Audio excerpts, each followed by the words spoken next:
guys, we are talking about the Sig Romeo 1. So there it is, guys, mounted on a Glock pistol using the Sig Sauer mounting plates that you can purchase through your favorite Optic reseller. The mounting plate is about 50 bucks for the MOS pistol, and the Optic itself is between about $200 and $300 depending on whether you catch them on sale and what's going on in the online retail world. So the Optic itself feels like a decent optic. You can see on the screen there, the dot looks very good. The glass has a bit of a green tint, which you can see, and it's honestly not obnoxious. If I get a piece of white paper, you can see how it's gonna discolor it a little bit. So you can see the white paper looks very green when it's in there and very white when it's not. It's not that big a deal. You get used to it pretty quickly. I wouldn't let that hold you up. But the window is a very good size. You can see it's wider than the slide, and it is pretty tall. It's probably the next tallest to the Delta Point Pro. Probably the RTS2 has the biggest glass that will actually fit on a handgun, but it's still a pretty good size. Now, as far as the actual adjustments to the dot intensity, they're accomplished via these two buttons on the side of the Optic there. You can see them there. The green arrows have started to kind of wear off as I've been using it. It's only been on the gun about 2 months, about 2,000 rounds of use, but it has had zero issues for me. It's been 100% reliable. I've had a number of people get in touch with me and tell me that they've had issues with the Y-axis zero coming out. So I can probably speak to why that is. And this is kind of annoying. You look at the adjustment wheel right there. It is not big enough that you can take a case rim from a 9mm and get it onto that screw and make adjustments. So you're gonna have to carry in your range bag, if you need to mess with your zero, a special tool to make the adjustments. So you're not gonna be able to hear the clicks, but trust me that they're there. But I can dial in 1, 2 clicks, 1, 2 clicks back on the adjustment. It adjusts just fine on the left to right adjustment there. Where we start to get into trouble is, watch this carefully, and you're not gonna be able to hear it, unfortunately, because I'm wearing a microphone. But when I try to make these adjustments, it's pretty much visual only. And there's the second click. There is zero click to tell me I've made an adjustment. So I have to really watch what I'm doing to make sure I don't mess up my zero. So I think that that's probably the reason why the Y-axis comes out of zero on these dots, is the fact that there's probably something not quite right about the up-down adjustment, as it doesn't have the tactile click much like the left-to-right one does. That's probably why. Now, I haven't had any issues on this, as I've mentioned, but I am using the Sig Sauer provided plate. Those of you who are not familiar with optics, there are bumps on these plate that fit into a male bump that fits into a female hole on the underside of the Optic. These are either called locator pins or recoil bosses. The bosses are very tall and perfectly matched to the Optic on the Glock guns. As a result, I mean, you can put the Optic down on the plate and basically pick up the plate with the Optic because the fit is so tight just due to the friction. I think that to make this Optic perform, you're probably going to have that good a fit to where I haven't had any issue. I could have just gotten lucky and not having an issue, but I've legitimately had about 5 people get in touch with me about the Y-axis going out of zero. Another issue with it, and I don't have a torque wrench with me, is this battery cap cover. Sig Sauer furnishes, and I've since lost the tool, so I can't show you, a little tool that is to untighten your battery cap as well as change your zero. The battery cap tool that they give you can't put enough force on the battery cap. Sig has since come back and said to use a torque wrench with a 5 to 10 inch-pounds of torque. If I hold the Optic in profile there, you see that you can't see any of the glass from the side. This is how you know this is a Gen 2 Optic. You see the glass right there is fully protected by the shroud, which protrudes in front of it. Apparently the Gen 1s, the glass stood proud of the shroud, and as a result, you could break the glass. Don't have that issue anymore. They fixed it with this. Also, to know that it's a Gen 2 Optic is when you adjust the dot all the way down. Let's go up so you can see it better. When you adjust the dot all the way up, it'll blink at you 3 times to let you know you're at the top end of the adjustments, and it'll do the same thing on low light as well. That's how you know you've got a Gen 2. So the Gen 2s are definitely the ones you want. The Gen 1s may have issues with banging the glass on different surfaces, causing the glass to shatter.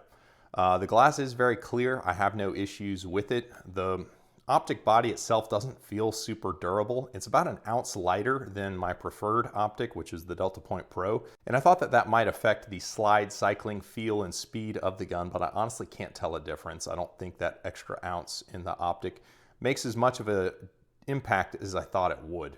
That said, I honestly like the Sig a little bit better than the Delta Point Pro. I kind of hesitate to recommend it over the Delta Point Pro because so many people have had issues with the XY axis going out off zero.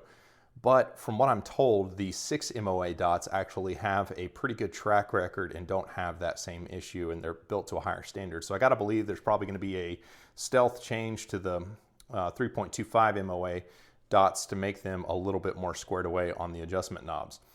The other issue is that there is a shroud available. If you wanted this on a carry gun, you can buy a steel shroud that actually wraps all the way around the optic, and it'll make it actually have a shroud more like a Delta Point Pro. So it'll be a little bit more ruggedized, and I would recommend that as well. You will lose a little bit on the co-witness if you do that, but that's not that big a deal. While we're talking about co-witness, you can see there's a little sight channel built in. If you have an X5, this actually replaces your rear sight, so it can co-witness with the front sight that comes on the gun, which is a great feature if you have an X5. If you don't, you're gonna have these titanically large sights. That said, the co-witness sights aren't near as large as they are on the Delta Point Pro. You can see that the sights are freaking huge to co-witness around that Delta Point Pro. That said, let's compare it to the Delta Point Pro and get them side by side. Now you can see with the Delta Point Pro next to it, the window size is nearly as large as the Delta Point Pro. It's just a little bit shorter, but the dot quality is pretty good.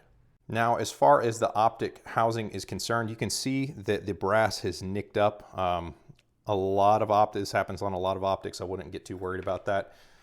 There is a Delta Point Pro, and it's taken plenty of brass strikes to the shroud as well. But it's not the end of the world. The optics can take it. The brass is gonna beat off them a little bit sometimes if it rebounds off the stall wall if you shoot it in indoor range. I wouldn't really concern yourself with that kind of damage too much. What you got to worry about is the more structural cracking type damage. This is just knocking the finish off, which is not a big deal. The dot seems like the housing is squared away. I wouldn't worry too much about banging it on the safety table or anything like that. If you're a guy who likes to punch fence posts, this might not be the dot for you. I don't think the housing is quite that robust. Maybe with the steel shroud installed, but not the base optic enclosure.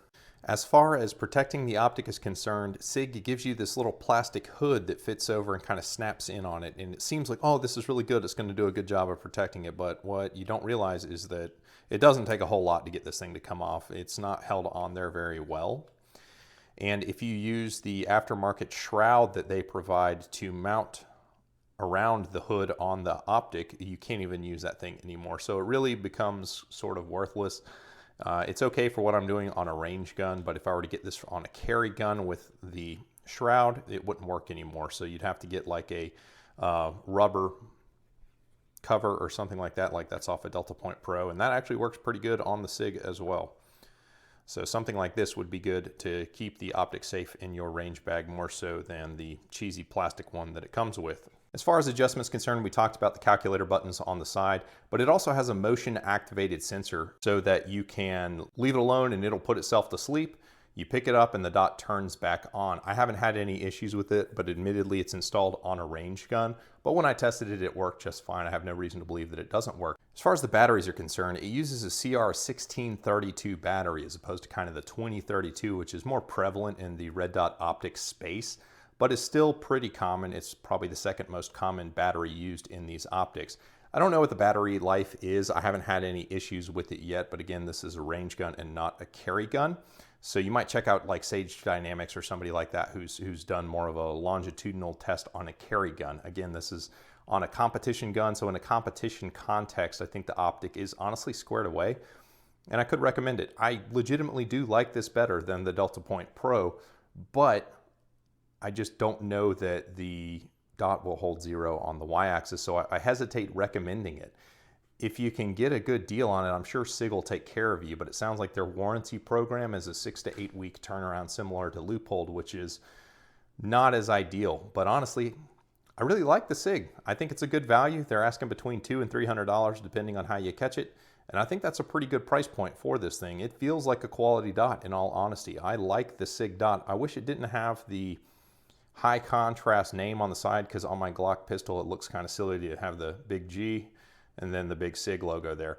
Sig does have a good looking logo. I just would prefer if it was a little more low key and not painted onto the shroud of the Optic. All in all, I like the Romeo 1. It makes me warm up to the X5 series because honestly, I could live with shooting only a Romeo 1. It's not that bad as long as it's holding 0. And as I said, it's given me no issues.